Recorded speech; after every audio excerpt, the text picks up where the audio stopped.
Hey everyone, Toby J here, and you're watching Branson Shenanigans. Today we're talking about insects. One primarily starts out as an egg. From the egg hatches some larvae that then eats the egg it just hatched out of to grow into a caterpillar, and then it spins into a cocoon and eventually becomes what probably many of you have tattooed on your body right now. You're right, we're talking about the butterfly. We're at the Butterfly Palace here in Branson today. Let's go see what's so special about this insect.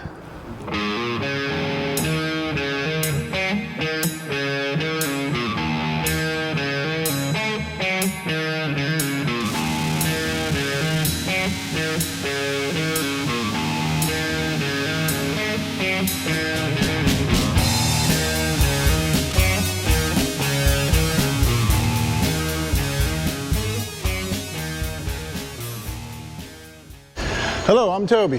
Good morning, I'm Fidget. F-I-D-G-E-T, Fidget, that's me. Welcome to the Butterfly Palace. Thank you. It's our first time here, so we're excited to check it out. Well, we're glad to have you here. We've got a lot going on, a lot of changes coming up, a lot of good things coming. Okay. But let's tell you what we got right now. Okay. Right over here, you got the Science Center with your critters. That's your lizards, frogs, and turtles. No spiders or snakes. We're like Jim Stafford, don't like Make her feel better. Right? It makes a lot of people feel better. Yep. Next, that's a mirror maze. It's like walking through an endless rainforest, right? Great place for smooching. You can check your technique in the mirror, you won't even know you're looking. There we go. Take the ramp all the way up top through the double doors. You got over 2,000 tropical butterflies waiting to say hi to you. You won't find these butterflies anywhere in the United States.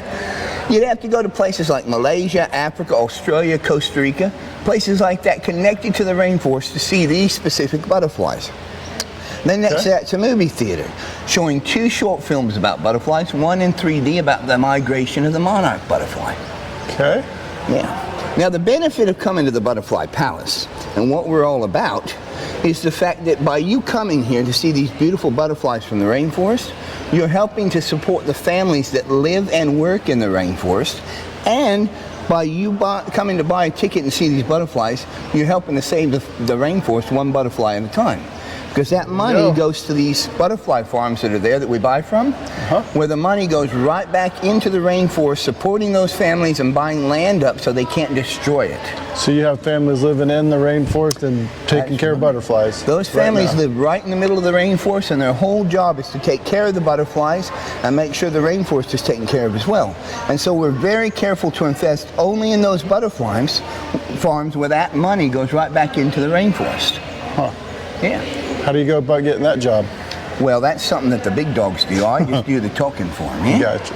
But it is very important. The rainforest is so important for us as a whole, as the worldwide, right? Because it produces the oxygen, it takes care of us, and all the animals there that we're still discovering new animals constantly in the rainforest. Right. And these families that live and work there, it's so important to support them because they're the ones taking care of that rainforest for us. So it's a win-win situation. We get to experience beautiful butterflies from the rainforest and animals from the rainforest, and we support them at the same time. So it's a win-win situation. There you go. You need to come check this place out. Yeah. Beautiful palace. We began our journey of the Butterfly Palace in the reptile room. This is our science center. All of these critters you will find in the rainforest. They're specific to the rainforest. From blue-tongued skinks to our chameleons, to our turtles. These are all from the rainforest. Wow, look at that. That's cool colors. Oh, that's beautiful. Now, an interesting fact about chameleons. Unlike the cartoons tell you, they do not change colors to meet their surroundings. They don't? No. They change their colors based on how they're feeling. So if he's stressed or nervous, he'll tend to get red or orange. Okay. If he's calm and serene, he'll get more bluish green. Right? Okay. If he's just blah, he doesn't care either way, he'll just be a normal brownish color. So if they're sleeping or taking a nap or something, do they change colors that probably too? Yeah, if they're relaxed. Yeah. Wow. But see, he's very interested and intrigued right now, so he's turning red, he's kind of on edge, wants to know what's going on, what's the movement. Look at those feet. Isn't that beautiful? Yep. Now they do have 5 toes. But in order for them to climb, what has happened is they've evolved. So 2 of their toes are together, then the other 3. And so they can grasp the branches easier, see? Yep. But they do have 5 extremities, they're just fused together. And make their eyeballs go in different directions. He can see all around him. Yeah, it's amazing. Wow. I don't know that I could live like that, really. No. Seeing over here and over here, I wouldn't be able to focus. I'd have a headache. Yeah. This is a panther chameleon, and as we were just talking about, they can move their eyes in different directions, giving them a 360-degree view. They range in Madagascar, grow to about 13 to 17 inches, live off of insects, and their average lifespan is about 5 to 7 years. All right, so this is my friend Harry. He's a blue-tongued skink all the way from Australia. Now, I bet you can't figure out why they call him a blue-tongued skink, yeah? Not at all. His tongue's blue, that's why. It's not because he had a blue raspberry slushy this morning either. Say, yeah. Now, when he sticks his tongue out, do you know what he's doing? He's Tasting the air. smelling. So, yeah. They smell with their tongues. They collect scent particles in the air and bring them back to what's called a Jacobson's organ in the center of the roof of their mouth, and that's how they smell. So I hope you guys took a shower this morning, because he's sticking that tongue out a lot, yeah? Yeah. Now, he's harmless. The only way he can protect himself is, number 1, by his coloring. He blends with his surroundings, right? Okay. Number 2, he can stick that blue tongue in the air and wiggle it around.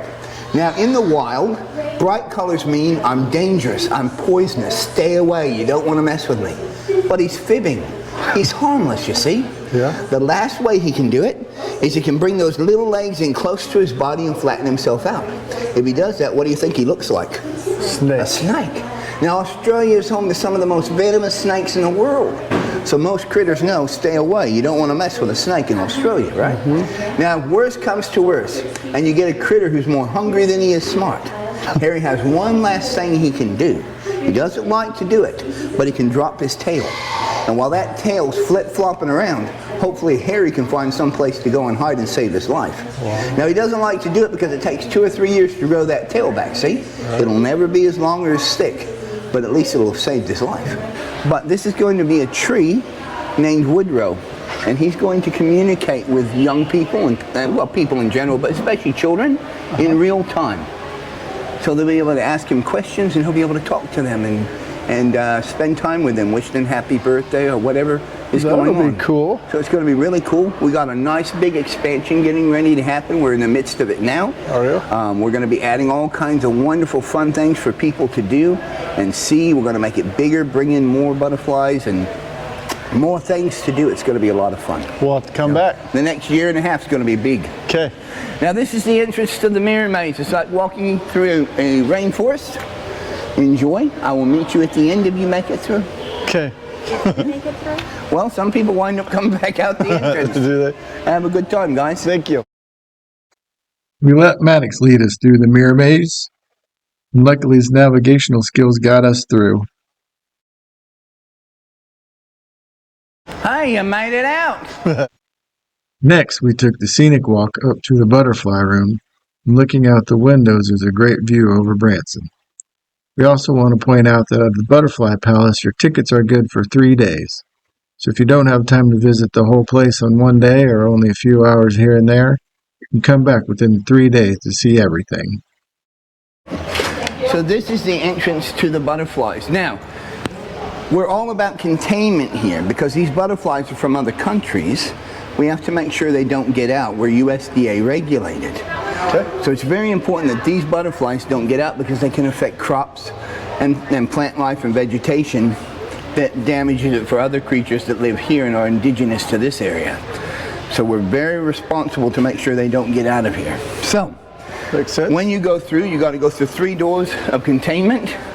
And when you leave, you'll have to be checked to make sure no butterflies are hiding on you. Okay. Now they can hide on you really easy because they don't weigh anything. They'll hide on your hat, your back, and your hair. You won't even know they're there. So we got to be real careful. Okay. Let's go on in and check out these butterflies, yeah? As we make our way in, and you're wondering why we're all wearing red shirts, it's actually encouraged at the Butterfly Palace because it helps attract the butterflies. Hello.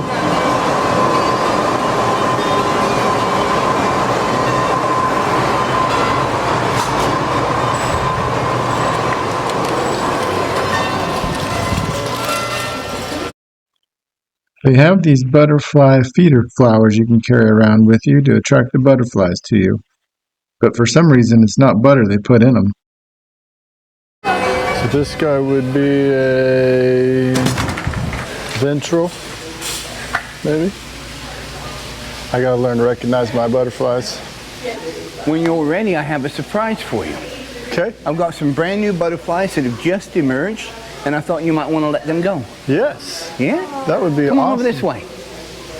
This is a great place for relaxing, reflecting. We've got beautiful live music.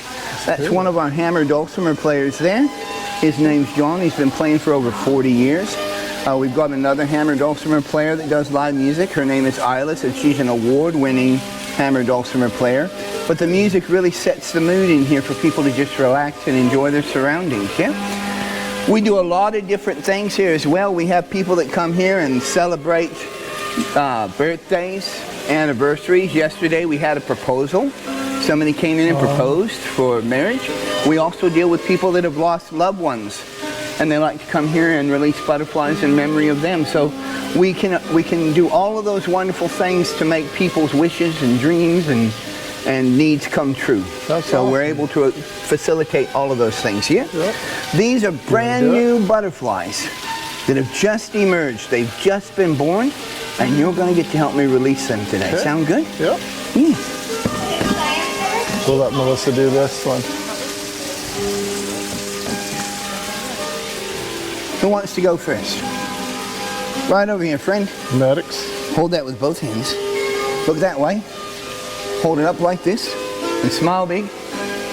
There you go. Now repeat after me. Say what I say. You ready? Hansavanya Manani Nanayo. Your turn. Go ahead. Boy, you know that song better than I do. All right. On the count of 3, you're going to lift it high up in the air and turn her upside down. You ready? 1, 2, 3. Give it a good shake. Oh, shake it like you mean it. There you go. You release him for his first flight. There he goes. Now, we try to do that throughout the day when they emerge. Sometimes we have a lot emerged and we get to release a lot with people. Sometimes not so many. It all depends on them. But we try to release butterflies with people daily. Once they're released, they live out their lives in here. We don't recapture them or do anything like that. So you raise them all from start to finish and everything? Well, we get them in chrysalis form. So because we're USDA regulated, we're not allowed to raise them from pupa or egg through caterpillar stage and up. Okay. So we get them from these butterfly farms when they're in chrysalis form. Okay? Okay. Then they emerge inside what's called the clean room over there. You'll see it as you're walking through. You can actually watch these butterflies emerge right in front of your eyes to be born. It's amazing when you watch it. And then once they dry, we bring them out here in cups and we let folks like you release them for their very first flight and be a part of that magical experience. Come on over here, young lady. Hold that right there. That's a beautiful one right there. Look at the camera. Small, big, bigger. There you go. You gotta sing the song three. first. Lift it high up in the air, baby doll. 1, 2, 3, upside down. There you go. Isn't that amazing? Amazing. Yeah. Did you want to let one go, my friend? Yes, sir. Yeah. All right. Yeah.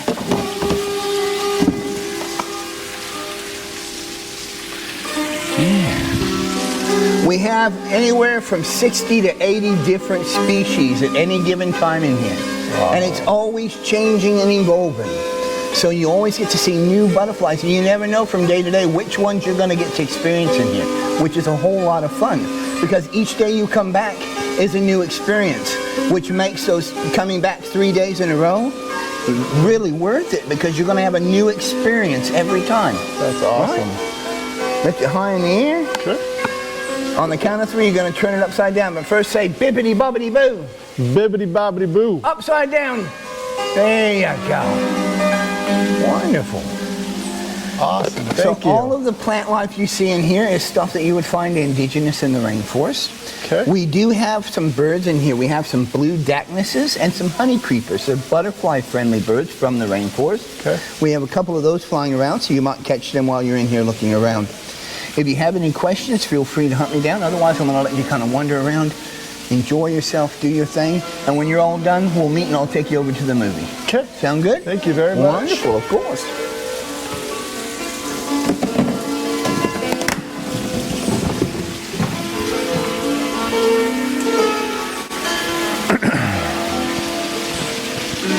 Smells it. I think it's beautiful.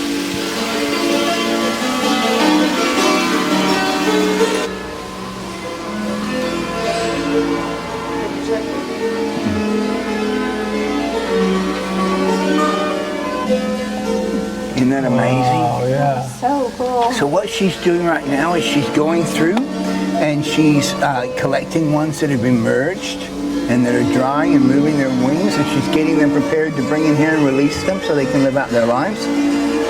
So it's a whole process that we go through. But we get them in chrysalis form, see? How long are they inside of those? That depends on them. It changes. Sometimes we get them in and they're emerging immediately. Other times it takes a week or two, sometimes days, you just never know. Huh. But because we run over 2,000 in here on any given day, we're constantly changing and feeding it in here. So Probably the different butterflies are in there longer than others. yeah, sometimes, yeah. But once they emerge, we get them out here as quick as we can so they can live out their lives, yeah. Yep, these butterflies are very friendly. They are. This is very cool. Amazing. These flowers that you're holding here, they're called nectar flowers. We were the first ones to ever do that. There's a few places that do it now, but it allows you to get closer and up close and personal with those butterflies. You don't want to grab them with your hands or touch them because the oils from our hands can harm their wings. Right. But these flowers allow you to get up close and personal and feed them and get a really good view of them. What is in here? So the nectar is orange Gatorade.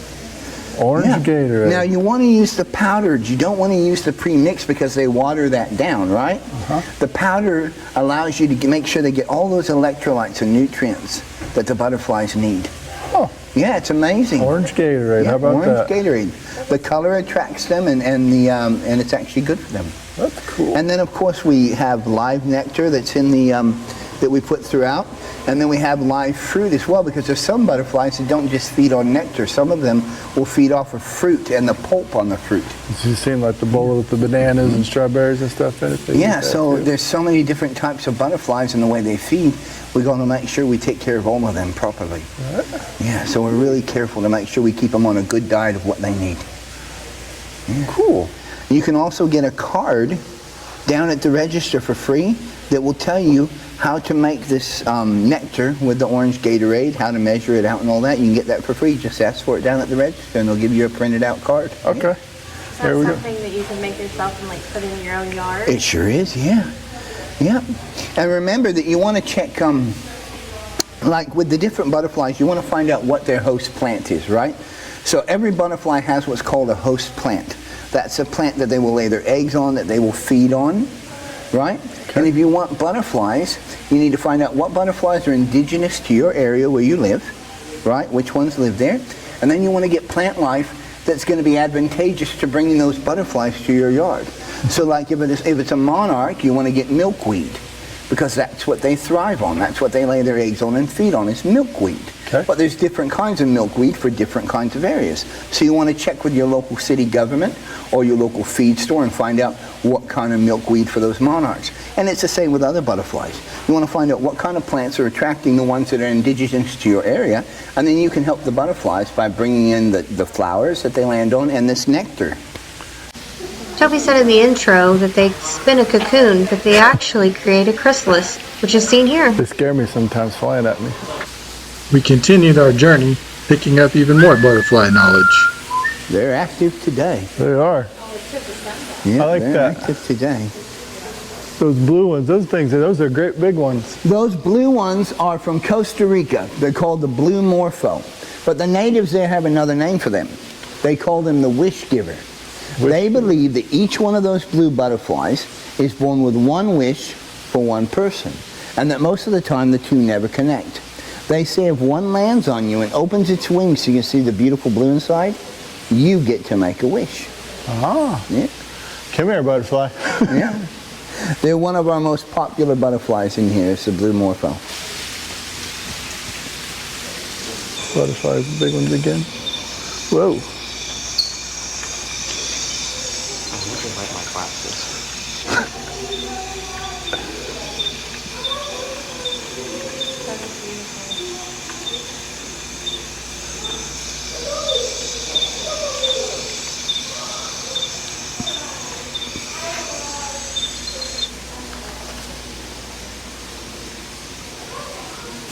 Aren't they beautiful? And every one of them, just like a fingerprint, is different. Very similar, yet different. Look at this guy. He's trying to get on there, but the other one's taking it over, saying, get away. Yeah. Melissa's covered in them because she smells so good. It's sweet. Isn't that amazing? Another neat thing about our facility is we're all about educating. So we want to educate people about the butterflies and the importance and about the life cycle and all of those things. So we have signs up throughout the building that gives you fun facts about the butterflies that you can follow along and do scavenger hunts and things like that on. But they'll give you information that you didn't know you needed to know until you got here. Yeah. As we make our exit, we get checked to make sure there's no butterfly escapees, and we want to thank the Butterfly Palace for letting us do this tour, and to Fidget, who is an awesome guide. If you have the chance to talk to him on your visit, we highly recommend it. Next, we got to watch a 3D movie on how the monarchs migrate from Mexico up to the Great Lakes and back to Mexico again. How a butterfly can fly that far blows my mind. You'll just have to see it for yourself. Ladies and gentlemen, we hope you had a wonderful visit on your webpage. We're so glad you came to see us. We're glad you're watching this channel. We hope you support it. Give them a nice thumbs up. Tell them you like what they're doing so they can continue to show you wonderful places that you may not have thought about visiting. And we hope that you come and visit us right here in Branson, Missouri. We're open year-round, 7 days a week, and we'd love to have you come and visit our butterflies. Thank you so much for spending time with us here today, and we hope to see you soon. So there it was, the Butterfly Palace. I wasn't sure what to think when we were coming in here, but this place was awesome. Fidget was awesome. If you come here, come see him. And I'm impressed. This is a very neat place. We'll put their website below so you can come check it out. If you want to help their butterfly farmers in that rainforest, there'll be a way to help them out too. But if you like our video, hit the like button below and follow. We'd appreciate it. Now, I think I'm going to go get a butterfly tattoo. See you later.